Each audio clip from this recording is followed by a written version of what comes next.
What is up, YouTube? It is DankBot003 coming at you with a deck profile today.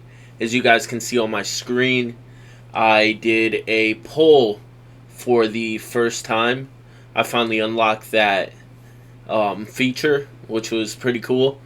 So I did it to ask you guys what kind of deck profile you would want to see for this upcoming format with the new ban list. Um, Obviously, the decks that I gave as choices are decks that I feel are competitive.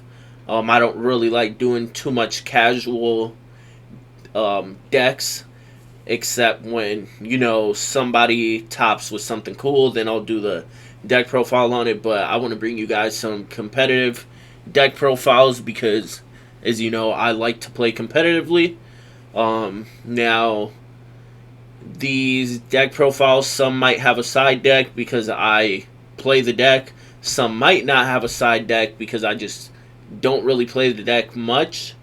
So I don't have a side deck for it. And right now I don't really want to go all into building side decks because I don't have any tournaments coming up soon. Which is why I want to share these deck profiles with you guys. Because I won't be going to any tournaments anytime soon. So there won't be any deck profiles from that, so I might as well just release the goo to you guys, and you guys can take it to tournaments and see how you do with the deck list. So for the options, I had Bestial Dragons, Sprights, Tirishizu, which doesn't really change much, but it would just be an updated list with the new ban list. A Flunderies deck profile, which I really don't want to do that, but it looks like you guys want to see that, so I will bring that for you guys. And then I have the branded Bestial deck as well. Another really cool deck that I really like. So the top three were Bestial Dragons, Spright, and Flunderies. So today I'm going to be bringing you guys the Spright profile because it's the one out of all of these that I play the most. And I have a more prepared deck list for. So I want to go ahead and show you guys this list first. So without further ado, let's get into the deck profile. So here, as you can see, I am choosing to play a adventure variant of the deck. Now, the reason why I chose to play adventures is because it makes your nimble angler really good. And it also makes your mills versus Tier Ishizu decent. I wouldn't say it makes them super good, but it makes them good in the sense as if they're milling cards from you, it's not a total loss. And you're not just losing all your resources and not able to gain them back. Obviously, if they mill an angler, if they mill a right, you can have the right back. If they mill a the water enchantress, then that's a pretty good mill as well. So that's why I'm kind of running those. It's really strong going first and going second. The adventure cards are just able to help you rip into boards. So that's why I chose to play this. So first we have 3 Magnamuts, 3 Druids, and 2 Serenir. I couldn't find space for the 3rd Serenir. So that's why it's in the side deck. But I feel like this is just kind of like standard at this point. If you're not playing Tirishizu, or if you are playing Tirishizu, then you want to max out on all the Bestials that you can because they're just the best hand trap right now. As you can see, it's the only hand trap I'm playing because I feel like it's just enough. And like, I really, a lot of the time, I want to see 2 Bestials and like an engine combo starter. So if I did have the space for the 3rd Serenir, I would definitely play it in the main deck. Then pretty standard, 3 blues, 3 jets, 1 red, 1 carrot, 1 pixies. I'm still on the pixies. I really like pixies. It just helps you get over big monsters that like you kind of have trouble with, even though you have the Bestials to help you do that. But the Tiarlaman's fusions sometimes are really just hard to get over, and in simplified game states, Pixies is just really good to run over those when they have the field spell. They have the scream and stuff like that, so they're monsters that 35 and your monster's losing 500, it's like really hard for this deck to get over stuff like that. So that's why I chose to play the Pixies. And then I'm playing the One Hyperia just because I am playing Swap Frog, but I want to have a second option that I can bring out with the Gigantic when I do draw the Swap Frog. I did not want to max out the Swap Frogs just because I don't want to draw multiples, and you can bring it out of the deck. That's why I'm just choosing to run 2. If you draw 1, it's not the end of the world because you have the 3 Water Enchantress and the 2 Nimble Anglers, which is another really good part about Water Enchantress is the synergy with Swap Frog. It's just full combo. Then I'm playing 3 Beavers. Beaver is the best normal summon if you don't have the Water Enchantress package, which, I mean, there's not much to say about the Nimble Beaver, and you obviously need to play it with the Nimble Angler, which I feel like is one of the best cards in the deck as well. Next, I'm playing 3 Water Enchantress, 1 Griffin Rider, and I'll just go into the other ratios of the adventure cards real quick. 2 Wrights, 1 Adventure, 1 Draco back. I'm playing the 2 Wrights because you don't really need 3. You would rather see the Enchantress than the Wright. And like you know, sometimes when you're going second, the Wright is going to be getting milled, and you're going to be adding it back. So like there's a lot of ways to go into the Wright. That's why I just prefer to run 3 Enchantress and 2 Wrights. Then next I'm playing 3 starters, 1 Smasher, not much to say there. Foolish Burial, because of course Water Enchantress and the Nibble Angler.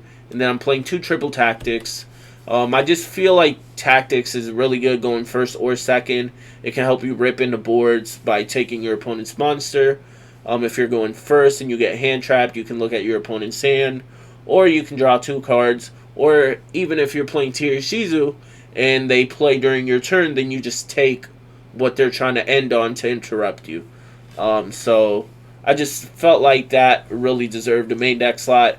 You could argue that you could take away both of these for the 3rd swap and the 3rd Serenir, which is what I took out to play the talents. But you can go either way with it. Then next I am playing 3 Fenrirs in the side deck. I'm playing the 3 Fenrirs because I want to have something to play when the Bestials aren't really as good. My side deck is going to look really generic because I want to have cards that cover a lot of different matchups when my Bestials aren't really doing what they need to be doing in the matchup. So then I just take out all the Bestials and play these generic cards like the Fenrir.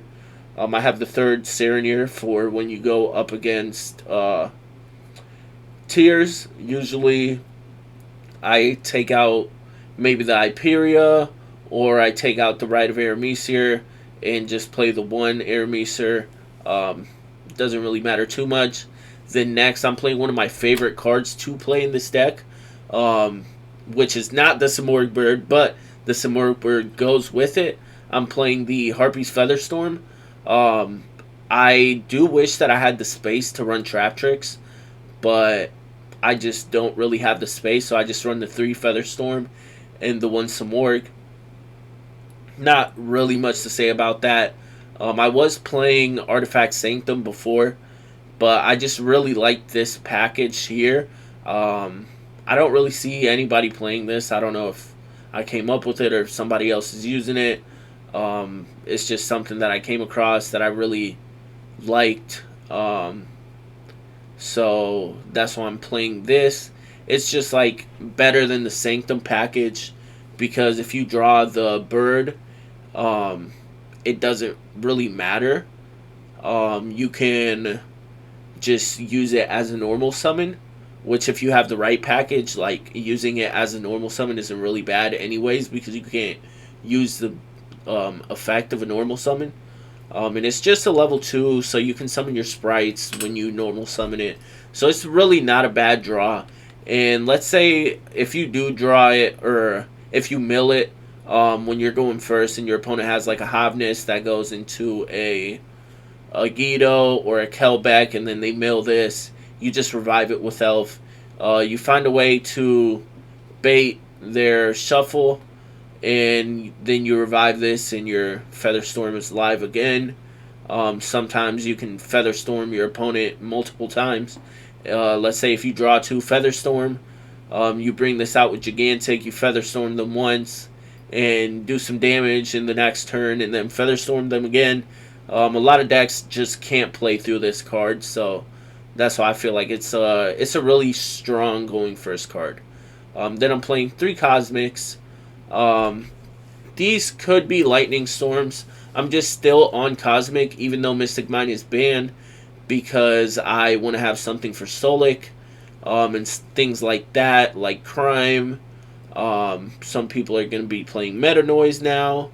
It's just all around just a pretty generic spell trap removal card, and then the Featherstorm as well.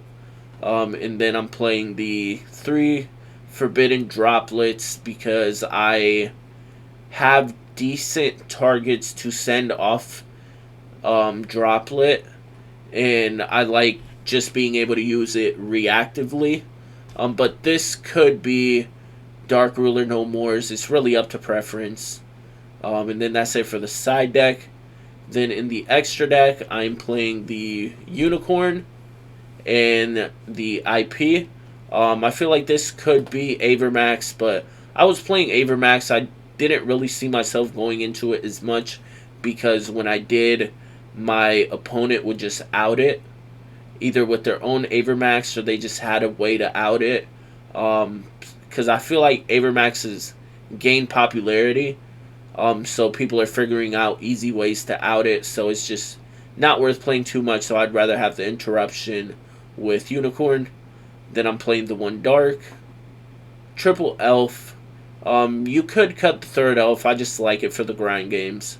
I'm playing the Sprint, Double Gigantic, Toad, Centuria, Downard, Zeus, Jin, and Onibimaru. I feel like the extra deck is fairly standard. Everything comes up. You usually go into everything in a 2 out of 3 match. So I wouldn't really change anything about that. There are some cards that I want to mention a little bit and some options that you could use for Spright. So the first thing is Parallel Exceed. How do you spell this there? Is that it? Okay. Parallel Exceed. So the Parallel Exceed theory for me is you can either use it to play Dweller in your deck to make your going first board even stronger. Obviously, you make your regular plays, you link off into a Sprint, and then you summon Parallel Exceed. It's kind of like the same thing people used to do back in the day by playing Parallel Exceed in Live Twins. So you could use it to go into Dweller, or you could use it into going into the newly released card